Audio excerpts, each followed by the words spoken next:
Coming up on Citrus TV News, Attorney General William Barr reveals when the Mueller report might be released. Find out how soon the public could see the 300-page report. And New York Democrats look to follow in California's footsteps and ban plastic bags as part of the state budget, when the potential ban could go into effect. And the Brexit process continues with another defeat for Theresa May's Brexit plan. Citrus TV News starts right now. This is Citrus TV News live at 6, your campus news leader. U.S. Attorney General William Barr says Special Counsel Robert Mueller's report could be released to the public by mid-April, if not sooner. Good evening. I'm Jack Watson. And I'm Shama. Barr's announcement comes in a newsletter released earlier today. The Mueller report is nearly 400 pages long and is the result of countless of hours of testimony and investigation into the Trump campaign's possible collusion with Russia. Last week, the Attorney General said there was no evidence of collusion in the report. And new at 6 tonight, Onondaga County wants to know if you consider swimming in one of our local lakes. It's a lake that has a strong reputation, but now the county is exploring putting a beach there. Citrus TV reporter Sabrina Maggiore has the story. Sometimes you get lucky, like this little guy. And his day is about to get even better. It's a beautiful day at Onondaga Lake Park. People are out and about, which means this. He's getting fed. The park today is a one-stop shop for families and runners and locals who are looking to take their boats out on the water. It may be hard to believe today, but Onondaga Lake was once known as the most polluted lake in America. For years, industrial waste and sewage was dumped into the lake's water. By 1940, swimming at the lake was banned, and by 1994, Onondaga Lake was named a hazardous Superfund site. The issue with swimming there would really have been E. coli and getting sick from being in contaminated water that way, and from visibility. You simply couldn't see your hand or your foot. In 1970, things changed. Fishing on the lake was banned, and that year, cleanup efforts began. Now the water quality on the far end of the lake over by Onondaga Lake Park is really, I would say, it's quite good. Water quality's improved so much that Onondaga County is even looking into putting a beach at the shore. And we're finally at a point where one of those goals is there. It's been there for a decade. That's the swimmability.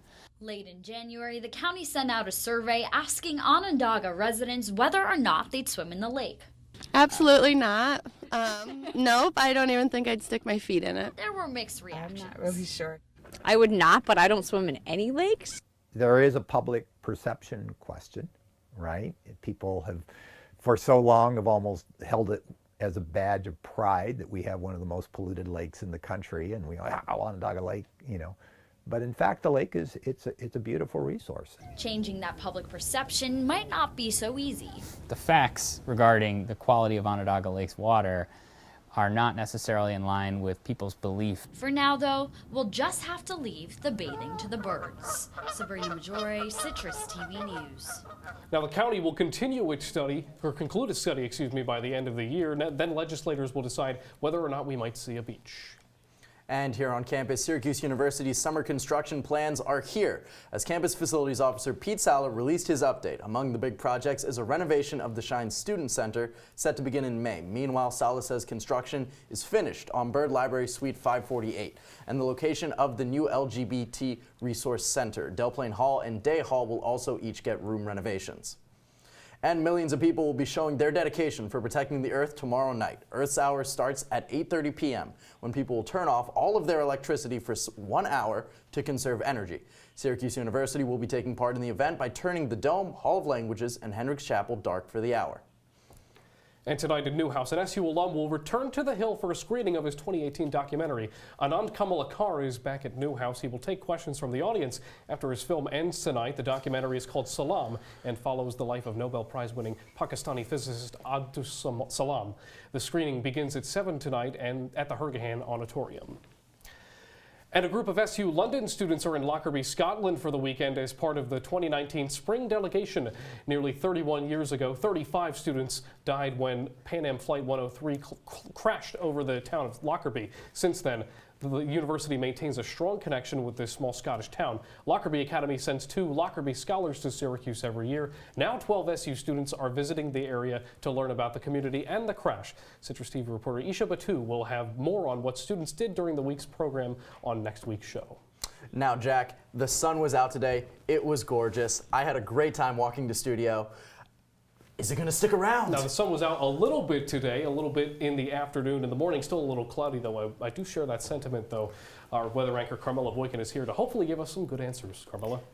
Thanks, Jack. Like you guys said, this week was absolutely gorgeous. Hopefully you had a chance to get out, catch some vitamin D. Today, like you said, we saw a few clouds early in the morning, but now we're resting at partly cloudy skies with 47 degrees and 5-mile-per-hour winds. So that 47 actually feels like 47. And if you're daring, you might even have worn some shorts today. Tonight, temps aren't going to drop too far, dropping down to 41 degrees. Overcast skies, clouds are going to roll in, and we might even see a few showers a little bit later around midnight, but they'll be in and out like a flash, so don't worry about it too much. But these temperatures are going to warm up just a bit tomorrow. Tomorrow will be at 50 degrees by 9 a.m. 3 p.m. will warm up to 63 degrees, hit our high, and that's when the rain and the winds are going to start, and that'll last throughout the night. By 6 p.m. we'll be at 60 degrees. Now, we didn't see any snow throughout the week, but I'll tell you how much you can expect this weekend in my full forecast after the break. Back to you guys. All right, Carmella, thank you. New details from downtown Syracuse now. Marchers took to Clinton Street this afternoon to protest against domestic and sexual violence. The march is part of Vera House's 25th annual White Ribbon Campaign Walk. The walk ended at the downtown Marriott, and the campaign is looking to raise $25,000 by the end of March. And in Syracuse now, police say a 28-year-old man suffered a gunshot wound in his leg. Officials responded just before 6 in the morning on Wolf Street and took the man to Upstate Hospital. Police say the man is expected to survive, and no arrests have been made yet. And federal officials say a Liverpool man is pleading guilty to drug dealing and money laundering. Police say 49-year-old Jayesh Patel sold drugs at his Syracuse businesses. Officials say they seized more than $1 million in assets thought to be earned through drug trafficking. And the NYPD are asking for your help to identify a group of people who they suspect murdered a man in the Bronx. Police officers say the video shows the gang of men chasing after 21-year-old Tyquan Eversley. Investigators say the group of men shot and killed Eversley after the chase. They also say this attack was random and unprovoked. They've caught 4 of the 10 men and are still looking for the gunman. If you know any details about the incident or recognize any of the men, contact the NYPD. And to Albany now, where Governor Andrew Cuomo and New York lawmakers agreed to ban plastic bags. Under the plan, local governments can also implement a 5-cent paper bag fee. The ban comes as part of the state legislature's spending plan, which is due this Monday. The plan would not go into effect until next year. And coming up, the U.S.-Mexico border is once again the center of attention. New updates on the wall and what President Trump plans to do at the border. And the British Parliament again rejects Theresa May's Brexit plans. The outlook for the United Kingdom next. Citrus TV will be right back. I-81. Its lifespan ended more than 2 years ago, and with time running out, there is no concrete plan. These are the crossroads splitting the city and the region. The community grid. To save my city and my neighborhood and my kids' wants. Replacing the viaduct. Commercial businesses which want to be located alongside a highway. And building a tunnel. We really need to rebuild the fabric of the city. Businesses, residents, and money. The issue gets more complex as time runs out. But Citrus TV News has you covered. Our 7-part series will break down the most important aspects of the decision. Starting Monday, April 1st, we will be tackling the biggest decision facing Central New York. I already knew that I was going to go to college, from a young age. I definitely want to major in political science, become the mayor or something, make the situation better for other people. My name is Justin, and I am your dividend. I see you mobbing over her. Let's go. Let's mob. Let's crawl. Let's crawl. Let's crawl. Hey, yo, we mobbing. Come on, girl. Let's crawl. Hey, yo, let's crawl. Hey, yo, let's crawl. Hey, let's crawl. Hey, yo, let's crawl. What are you, superheroes? Just four brothers who hate bullies and love this city.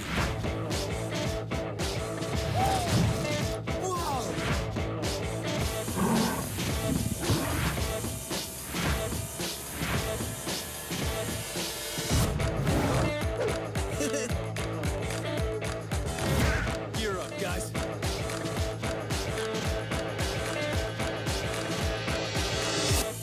If you see news happening on campus, in Syracuse, or across the nation, call the Citrus TV newsroom, 315-443-1177, or tweet at Citrus TV News, your campus news leader. We have right now 2 big caravans coming up from Guatemala. Massive caravans walking right through Mexico. So Mexico's tough. They can stop them, but they chose not to. Now they're going to stop them. And if they don't stop them, we're closing the border. They'll close it, and we'll keep it closed for a long time. I'm not playing games. Mexico has to stop it. That was President Trump speaking from Florida earlier today. His threat comes after customs workers at the border say about 100,000 border apprehensions happened this month. That is the highest monthly total in a decade. Trump continued his threat on Twitter, blaming Democrats, in his own words, for giving states the weakest immigration laws anywhere in the world. The president also argues that Mexico and Central America are doing nothing to stop migrants. And first Mississippi, next it could be Georgia. Supporters of the heartbeat bill are pushing for Georgia to pass the bill that would ban abortions after a fetal heartbeat is detected. 50 actors in Hollywood expressed their outrage and signed a letter in hopes to stop the effort. They say if the bill passes, they will boycott the film and television production sites that are based in Atlanta. Some of the actors include Amy Schumer, Alec Baldwin, and Don Cheadle. And if you hate taking your laptop out of your bag when going through airport security, you might want to listen up. The TSA says they're buying new technology that would be able to search laptops inside of carry-on luggage. They're expecting the machines to arrive to some airports this summer and will start using them right away. The TSA also hopes to get more software improvements in the next few years so passengers won't have to take out the liquids in their carry-on bags as well. And a strange odor caused a United Airlines flight to land early this morning. Now, the flight was going out of Baltimore Washington Airport and made an emergency landing in Washington Dulles Airport. Local officials say 7 passengers were taken to hospitals for evaluation. The flight was originally bound for San Francisco. And the latest in the United Kingdom now, where for a third time, Parliament rejected Theresa May's Brexit deal. As a result of the latest Brexit deal denial, the UK could face an exit from the European Union 2 weeks from now without a deal. The UK was originally supposed to leave the EU today, but received an extension a few weeks ago. The unrest in Parliament is apparent, with key political figures like opposition leader Jeremy Corbyn calling for the Prime Minister's resignation. Mr. Speaker, the House has been clear. This deal now has to change. There has to be an alternative found. And if the Prime Minister can't accept that, then she must go, not at an indeterminate date in the future, but now, so that we can decide the future of this country through a general election. And Pope Francis is issuing new sex abuse legislation for the Vatican following a series of sex abuse scandals in the Catholic Church. Now, Vatican and Holy See personnel are immediately required to report allegations to Vatican prosecutors. Now, the new policy is the first time the Vatican is requiring officials to report sex abuse allegations or face fines and jail time. The new law only applies to the 110-acre area of Vatican City inside the center of Rome. And trade talks between China and the U.S. are over for now. U.S. Treasury Secretary Steve Mnuchin said in a tweet today that the talks in Beijing were constructive. This was the first time he and the U.S. trade representatives had an in-person meeting with China. If the trade talks continue to go well, economic advisor Larry Kudlow says they may lift some of the current Chinese sanctions. Now, China's vice premier is expected to continue the talks in Washington next week. And President Trump will meet South Korean President Moon Jae-in in next month for a nuclear diplomacy summit. The two will meet at the White House on April 11th. The White House says Moon and Trump plan to discuss North Korean nuclear diplomacy. Now, this announcement comes after a summit between President Trump and North Korean leader Kim Jong-un failed to end North Korea's nuclear program. Coming up, weather anchor Carmella Boykin has a closer look at your full weather forecast for Syracuse and for the rest of the state. And the ride-sharing company Lyft goes public in the stock market. How did the company fare on its first day? Citrus TV will be right back. This is the story of a boy who didn't talk for a long time. The boy liked things to always be the same. Any changes would scare and upset him. The unknown was an unfriendly place. The boy was very sensitive to lights and sounds. So he built secret hiding places where they couldn't get in. The boy didn't like looking people in the eye. He wasn't trying to be mean, it just made him feel uncomfortable. Sometimes he would flap his arms again and again. One day, I found out I have something called autism. My family got me help. Slowly, I found my voice and learned all the ways I could live with it better. Early intervention can make a lifetime of difference. Learn the signs at autismspeaks.org. They call me Maxie, but I prefer tripod. I was your above-average four-legged homie, and then wham, bam, minivan. Some people pity me. Now that's lame. I still run, fetch, and swim. And the ladies love me. I'm the ultimate wingman. Just don't ask me to high five.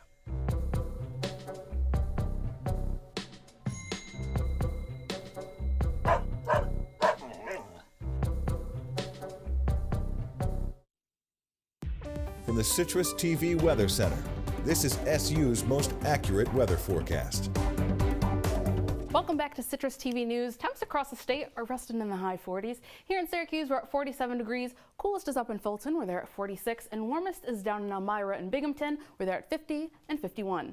Tonight, as clouds roll in, temps aren't going to go too far. We're going to hit a low of 41 degrees. Overcast skies, like I said, so you won't get a chance to see the moon, but we also have a chance of late showers around midnight. They'll be in and out like a flash, so not too much to worry about, but if you are headed out, keep that in mind. Now, if we take a look at our national radar, we've got a storm brewing in the Midwest. This is just from today. It's gathering a lot of precipitation quite quickly, and this will impact us tomorrow afternoon. Now our high will hit tomorrow is 63 degrees. If we move on to the next slide, we'll be able to see, there you go. We'll hit a high of 63 degrees. Like I said, rainy afternoon. It'll start around 3 p.m. as well as 15-mile-per-hour wind gusts. Now, if you have an umbrella, make sure it's a strong one so it doesn't flip inside out. These warm temperatures aren't going to stay, though. They're going to drop quite a bit starting Saturday night. At 8 p.m., we'll be at 58 degrees, but by 6 a.m. on Sunday morning, we'll be dropped nearly 20 degrees down to 35. That is thanks to some snow that we're going to see on Sunday morning. Not a lot of accumulation on the ground, don't worry, but it is going to be just significant enough to drop our high to 38 degrees. The snow will wash away thanks to some rain in the afternoon, but if we look at our 5-day forecast, we've got some good news. On Monday, it's going to stay nice and cool, but we'll have partly cloudy skies. Tuesday, it warms up, overcast skies, but Wednesday, we get the best of both worlds. We'll have a high of 55 and mostly sunny skies. That's all for now. Back to you guys. All right, Carmella, thank you. Lyft shares opened on Wall Street this morning, and economists called it a, quote, lightning start for the company before the stock eventually settled down a bit. Each share started trading on the public market at just over $87 a share. That's up 20% above the average share. Now, the initial pop bumps Lyft's valuation to $25 million. Uber is also expected to go public on the stock market next month. And actor George Clooney is calling for a boycott on hotels with links to Brunei. The Sultan of this small country near Indonesia announced adultery and homosexuality will now be punishable by death. 9 luxury hotels across the world, including the Beverly Hills Hotel and the Bel Air Hotel in California, are owned by the Brunei Investment Agency. Clooney says paying at these hotels now means paying for human rights violations. Coming up in sports, Ty's Battle has a special message for fans. Also, SU men's and women's lacrosse hit the road, both facing ranked opponents. That and some March Madness after the break.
Every time I hear the alarm bell go off in school, I think it's an air raid.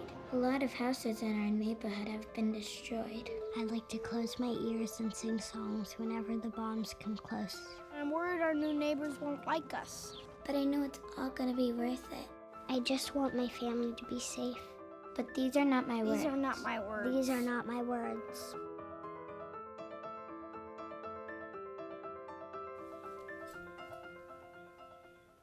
And now, your CitrusTV Sports Report.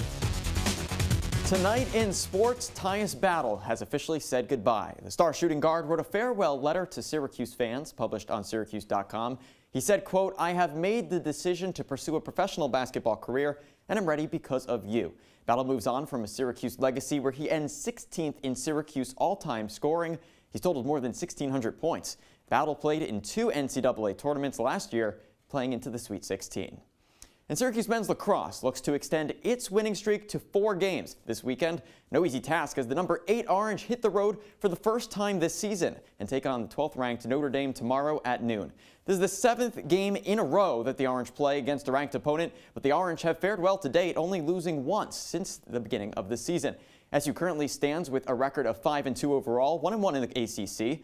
Meanwhile, Notre Dame sits at 4-3 overall and winless in the conference. It's riding an overtime loss to number 4 Ohio State as well. And despite the difference in record, this looks to be a close game, something SU is used to of late as the Orange's last 4 games have been decided late in quarter 4 or in overtime. Sophomore midfielder Brendan Curry says the team is working on being strong for all 60 minutes.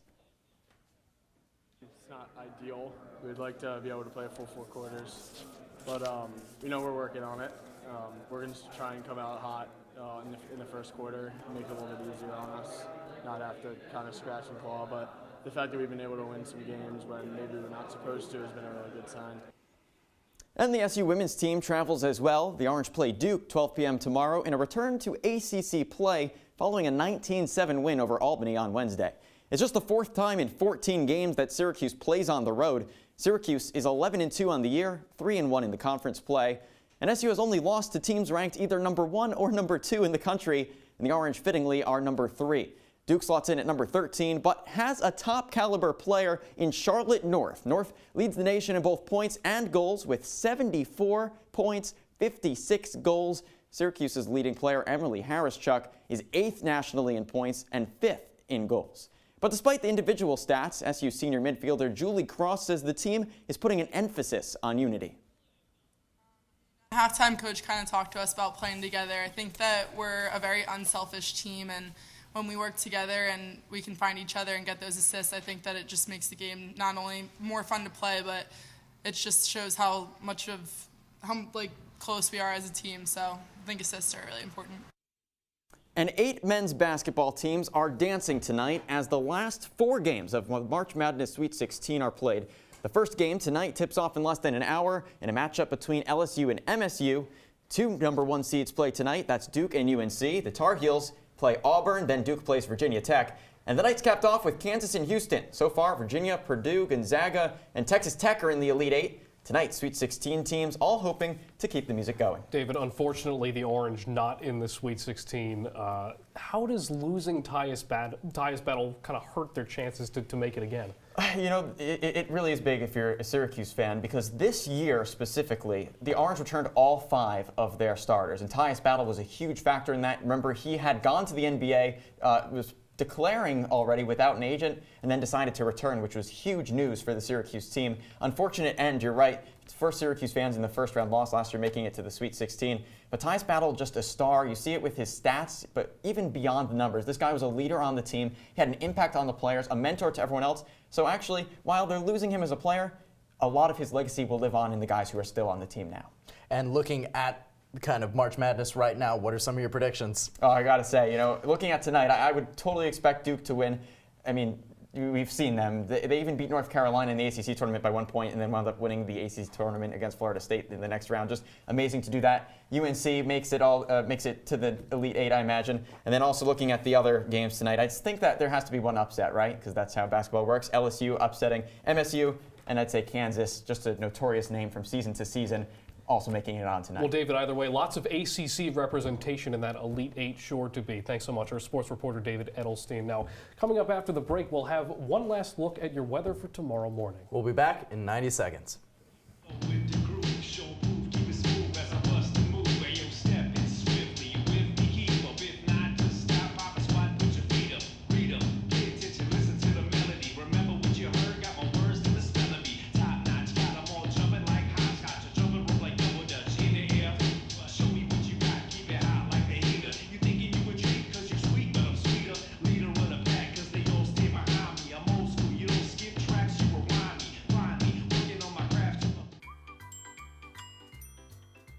Fancy pants peanut butter? A big screen television? You haven't even bought a sofa yet. A motorcycle? When your father finds out, he's gonna flip his shoes with 2 buckles? What do you even need 2 buckles for? Mr. Big Shot, buying whiskey shots for everybody in the bar. From the looks of it, I'd say nobody even remembers. Feed the pig. Patriotism. It inspires passionate debate. It's worn like a badge of honor with good reason, because it means love and devotion for one's country. But what really makes up this country of ours? It's the people. To love America is to love all Americans. This year, patriotism shouldn't just be about pride of country. It should be about love. Love beyond age, sexuality, disability, race, religion, and other labels. Because love has no labels. Well, welcome back to Citrus TV News Live at 6. We bring in our weather anchor, Carmella Boykin. Now, Carmella, the wardrobe has kind of seen a couple of different things over the past couple of days, between it being 60 degrees, 30 degrees. What are we expecting this weekend? Well, this weekend, it kind of depends, I would say, on your grit, really. Right now, I'm still holding on to my winter coat, just in case we get a cold blast. But if you're daring, maybe you can wear some shorts. That would be a good touch. It's up to you. Yeah, I'll piggyback on that. My spring outfits have started to make a little bit of a showing, but is that preemptive? We talked about snow in this weekend. Should I put everything away? Not just yet. I would, keep an eye on it. I would just keep an eye on it, to be honest. This weekend we are expecting some snow. If we take a look at what you're expecting tomorrow morning, though, you're not going to need that just yet. 50 degrees will be the high, overcast skies, and a few showers around 10 a.m., but those will move away. But if we look at our 3-day forecast, just like you guys mentioned, Saturday is going to be warm, so that's where we're going to need those spring clothes. But on Sunday, we are going to see snow. High will be 38 degrees, low will be 25, so I would just keep your cool weather out. All right, our weather anchor, Carmella Boykin. Carmella, thanks so much. I have an important question to ask you. Do you want to be paid to lay in bed all day? Well, yes. Scientists at the German Aerospace Center are looking for people to lie in bed in hopes of understanding the effects of weightlessness on the human body. Yeah, that's right, Jack. Participants will spend 60 days in bed, and they will have to lie down for the duration of the study, even when eating, showering, and going to the bathroom. To apply, you must be between 24 and 55 years old, healthy, and non-smokers. And I'd just like to point out that I'll be applying because I have years of experience doing just that. Now, Elijah, I was about to say, now I understand the scientific value of trying to determine what it's like to just lay in bed, do all these activities, but I mean, I feel like as college kids, it's pretty commonplace. Absolutely. I mean, I don't know if I'd be able to do it for this long. I've been sick for the past couple of weeks, and it drove me a little bit stir crazy, but maybe for the cash, it might be worth it. Well, 2 months, $20,000, it's a lot. Not a bad way to spend. We'll have to consider it, and that's all the time we have for tonight. Be sure to follow us on Twitter and Facebook at Citrus TV News. I'm Jack Watson. And I'm Elijah Shama. Have a great evening, Syracuse.